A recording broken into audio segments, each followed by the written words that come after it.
Hello there once again. Today we're going to discuss about another type of factoring known as sums or difference of two cubes. Okay, listen carefully because this is a very interesting method of factoring. So when we say sum or difference of two cubes, this time we're not going to discuss about squares but this time cubes. Now why did I write here sums and difference? Because we have two terms here, meaning binomial, alright? And then, these two terms are perfect cubes this time. Okay, let's have an example. Say we have x cubed. Let's start with sum. So, plus, let's say 27. Alright, listen carefully.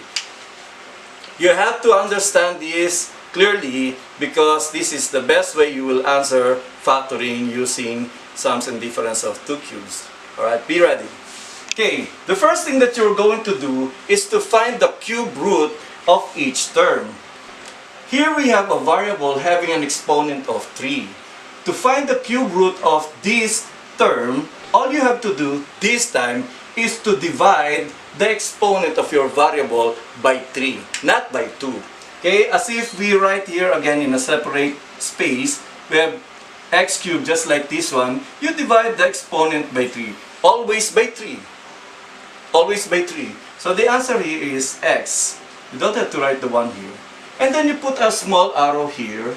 And then the answer to this, meaning the cube root of x cubed, is nothing but x. Now you just bring down the sign in the for these two terms. You have plus. Now this is a constant this time. Alright? So I have here a list of cubes of certain constants, maybe from 1 to 10.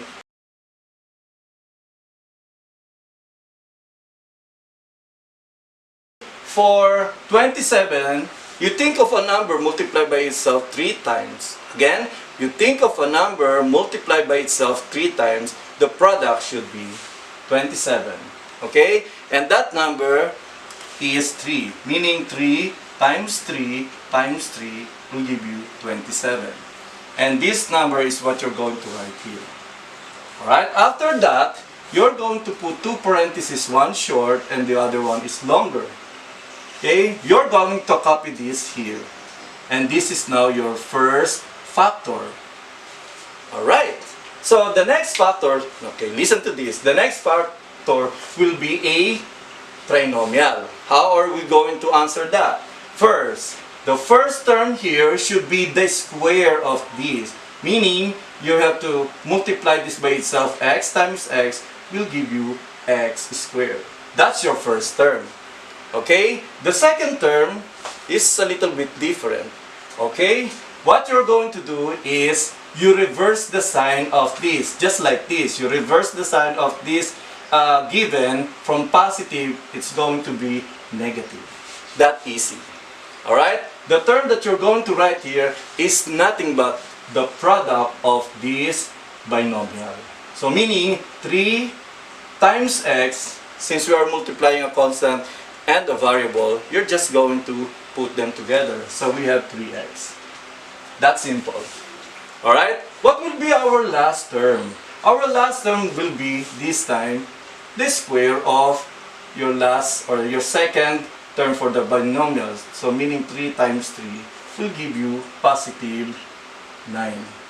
As you can see here, both first term and the last term will always be positive. It will never go negative. Is this our final answer? Yes, this now is our final answer. Okay, let's have another example. What if we have y to the 6, alright, this time let's use difference, minus, okay, let's say 125, okay, so y to the 6 minus 125, again, we're going to get the cube root of y to the 6, alright, we have this y to the 6, short scratch, again, divide the exponent since this is variable, divide this by 3, always by 3. Why? Because this is cube. Alright, so the answer is y squared. And this is your answer here. When we're finished with the first term, let's go to the next term. But before that, we have to bring down the sign negative here. Okay, what do you think is a number when multiplied by itself 3 times? Okay, will give us a product equal to 125. And that number is 5. 5 times 5 times 5 will give us 125. Okay, so this is the cube root of 125, and that is 5. Again, we just copy this one here inside the parentheses, and this is our first factor. Okay, so the second one will be a trinomial. That's why the parentheses, the space in the parentheses, it's a little bit longer than the first one. Okay, so what will be our first term? Again, we square the first term here, y squared times y squared, or you simply multiply the exponent here by 2. So we have y squared multiplied by itself, y squared. This will give us y to the 4th. That is our first term. Again here, our second term, you have to reverse the sign of this given. It's going to be negative to positive. And the term here will nothing but the product of these two binomials. Since this is a constant and a variable, just put them together. Meaning 5 times y squared will give you 5y squared. You just copy. Okay? Finally, your last term will be the square of this number. So 5 times 5 is nothing but 25. Okay? And again, my friend, this is now your final answer. That's how you do it. Now, what if the given contains both constant and variables for the two terms? Let's have it. Say we have here 1,000. Okay? Let's use a different variable. Let's say a. Okay? To the 6. Alright? Minus, can be positive, can be negative. Okay? Let's say we have a 64. B cubed. Okay. Now, let's erase this. We have to find, I forgot this. We have to find the cube root for each factor of each term. Okay? What do you think is a number multiplied by itself 3 times will give you 1,000? What do you think is the cube root of 1,000? So again, you think of a number multiplied by itself 3 times will give you 1,000, and that is 10. If we're going to check it, 10 times 10 times 10 will surely give us 1,000. So, okay, so that is the cube root of 1,000. It's 10. What about the second factor here? A to the 6. So you say a to the 6, again, divide this exponent by 3 will give us a squared. And that's what we're going to write here. Alright, and then we bring down the sign here.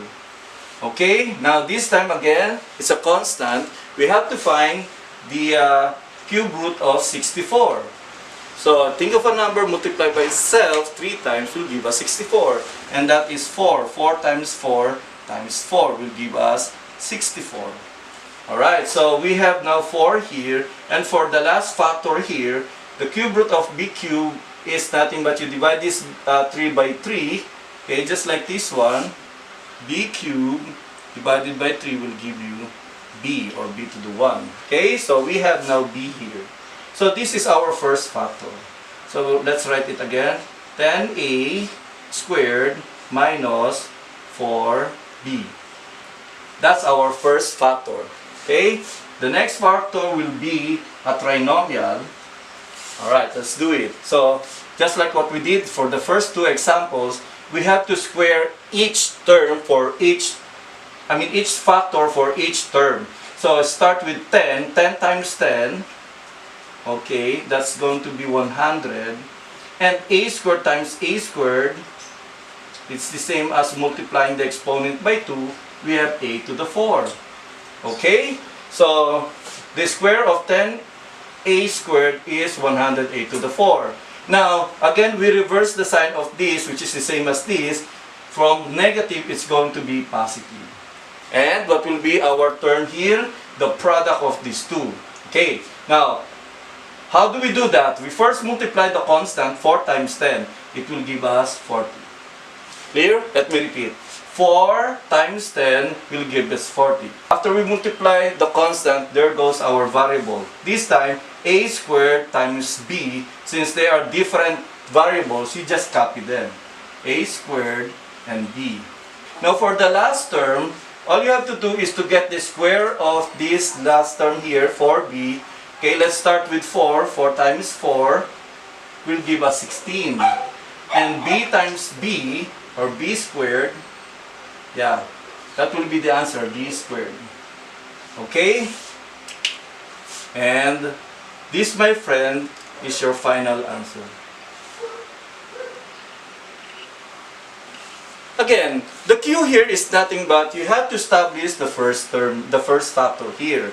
How do you do that? You get the cube root of each factor for each term. You have to get the cube root of 1000, which is 10. And the cube root of a to the 6 will be a squared, just like what we did here.